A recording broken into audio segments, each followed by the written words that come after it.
नहीं लूंगा, वो सब अपना अपना अपना निकल जाओ, है ना। तो वो एक और ये कहानी बदल गई भाई साहब। कहानी कैसे बदल गई कि प्रकृति का अध्ययन करके व्यापक में अनुभव। तो हम सब प्रकृति की इकाई हैं। तो मैं मानव, तो दूसरे भी मानव प्रकृति है, विशेष प्रकृति है। अब इसमें क्या हो गया, हम कुत्ते का अध्ययन करके थोड़ी ना पूरे कोई व्यापक में अनुभव के लिए पात्र हो जाएंगे। कुत्ते खाते होने वाले हम, है ना। तो जीवावस्था की इकाई है। तो प्रकृति का अध्ययन मतलब प्रकृति की सबसे विकसित इकाई कौन, तो मानव। तो मानव में कौन समझदार मानव, उसके साथ हम अध्ययन करते हैं। तो स्वयं की उपयोगिता सहित दूसरों की उपयोगिता के साथ जीना हमारा बन जाता है। अब हमारा मानव जाति के साथ विरोध मुक्ति है ना। मानव को हम समझ गए हैं। वो मानव तीन प्रकार का है। समझदार आदमी समझ में आने पर, भ्रमित भी समझ में आया, और भ्रम से जागृति के लिए किस प्रकार काम होता है ये भी समझ में आ गया। तो दो तो समझ में आ गया। समझदार आदमी समझ में आने पर पहला हम में, हमारे में क्या भ्रम है ये समझ में आता है।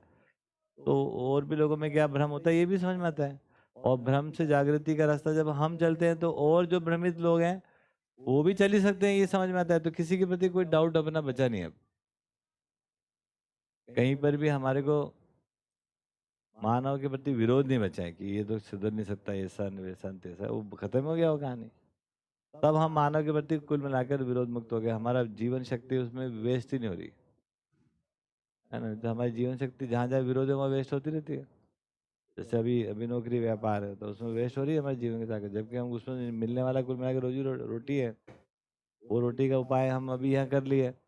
कोई बोले इसकी जरूरत है नहीं, इससे अच्छा तो हम वहाँ कर रहे हैं, वो बात ही नहीं हो रही है। यहाँ पर ये बात समझ में आ जाए कि रोटी के लिए हमारी जीवन शक्ति मिनिमम यूटिलाइज होना चाहिए। शरीर की शक्ति लग जाए, क्योंकि रोटी तो शरीर को लगनी है। अब जिस प्रकार से हम यहाँ पे काम करते हैं उसमें अभी हमारे को पेट भरने के लिए, हमारे सस्टेनेबिलिटी के लिए जीवन की शक्ति तो कुछ ज़्यादा लग ही नहीं रही है। ये एक मॉडल का कमाल है। ये पूरा दुनिया ऐसा जी सकता है कि, है ना, रोटी पानी सब शरीर के लिए है।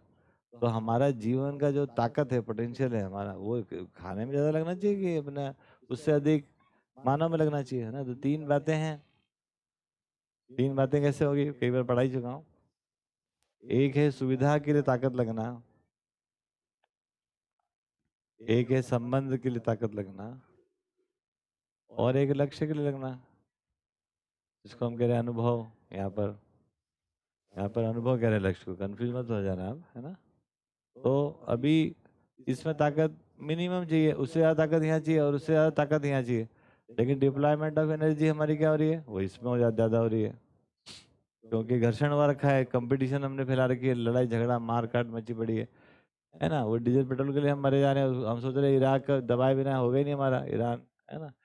तो वो क्या हो रहा है कि वो उसके 50 उपाय यहाँ निकल सकते थे। तो जो हम बात कर रहे हैं कि सुविधा के अल्टरनेटिव हम यहाँ पे निकाल लेते हैं, वो इसलिए नहीं कि उसका सीधा मतलब है कि हमारी जो ताकत है वो इससे निकल के यहाँ जाए, तो फिर इन दोनों के साथ संबंध की बात बने, है ना।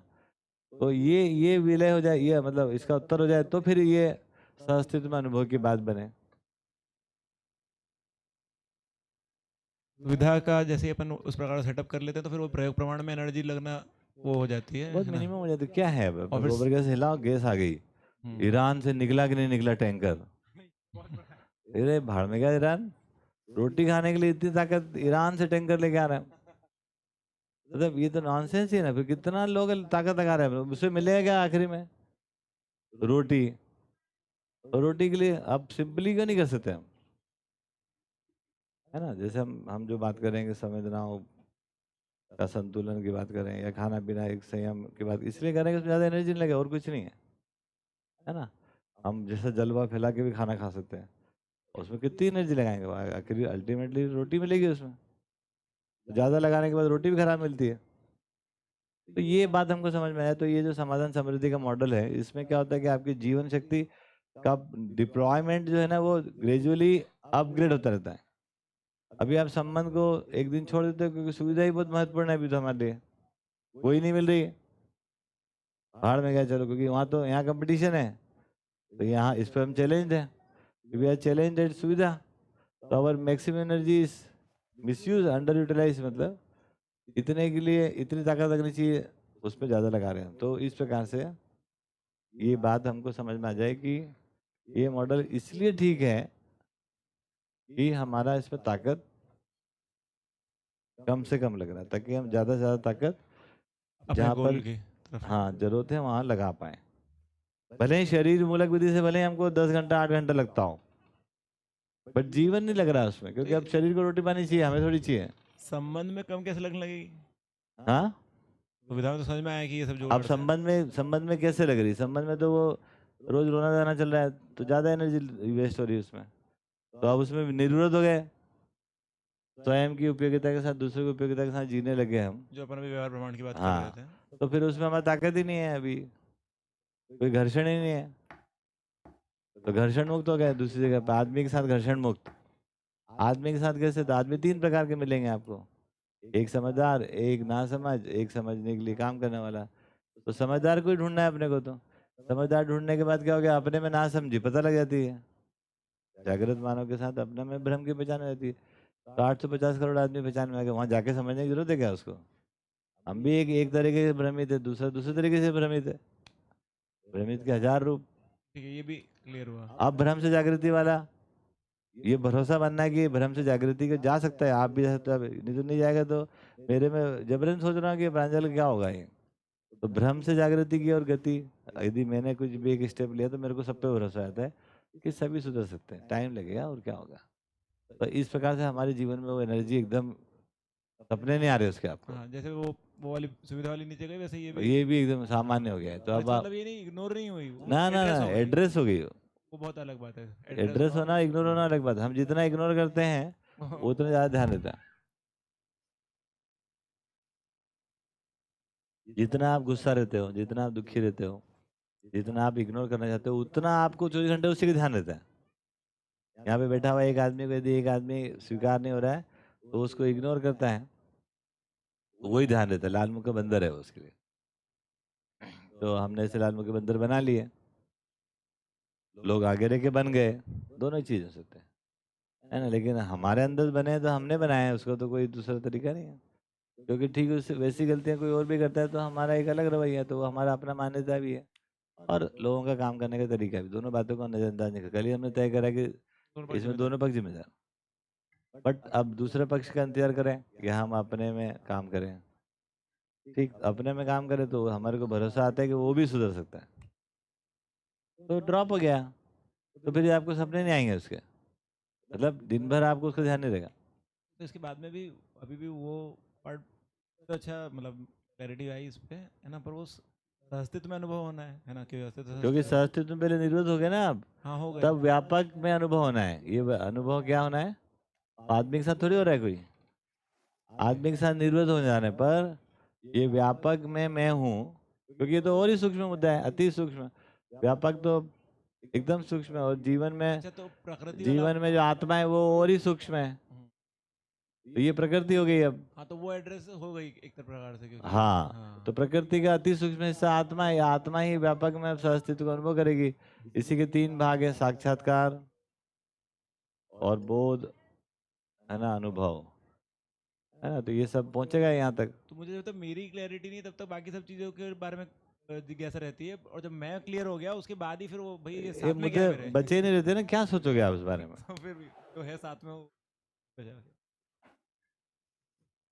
सारे मुद्दे एड्रेस हो गए जी। साक्षात्कार स्वभाव धर्म का होता है, मतलब एक ऐसा स्वभाव जो हमको अपने लिए स्वीकार होता है, और वो व्यवस्था में भागीदार होता है, लेकिन उसका पता मूल्यों के साथ ही रखता है। स्वभाव, आपके अंदर एक दीनता हीनता क्रूरता का भाव आता है, स्वभाव है वो, आपको स्वीकार नहीं होता है, उसमें उपकार नहीं होता है, आप खुद ही दुखी रहते हैं। स्वयं में उपयोगिता का भाव रहता है और परस्परता में उपकार का भाव रहता है। अब जब कभी भी आप अभ्यास करते हो, अभ्यास काल में आपका जीना प्रेरणादायी हो जाता है और किसी के जीवन में कोई बहुत बेहतर प्रभाव पड़ता है। और उस समय आपको अपना जो स्वभाव है, उस समय क्या भाव आप लेके चल रहे हो अपने में और दूसरे के प्रति भी, वो भाव आपको स्वीकार हो जाता है। उस स्वीकृत भाव को साक्षात्कार करें। लेकिन उसका पता कैसे चलता है?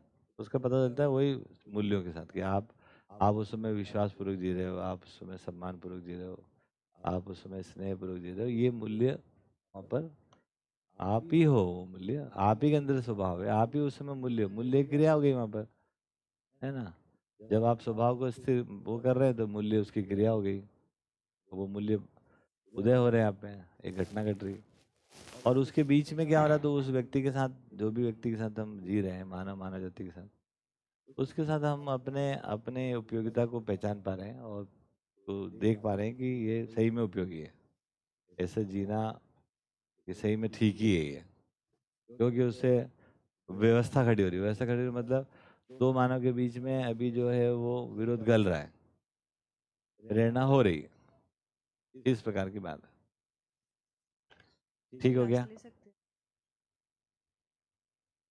स्वयं का सटीक मूल्यांकन करने का अभ्यास, अनुभव तक मूल्यांकन दोष रहता ही है।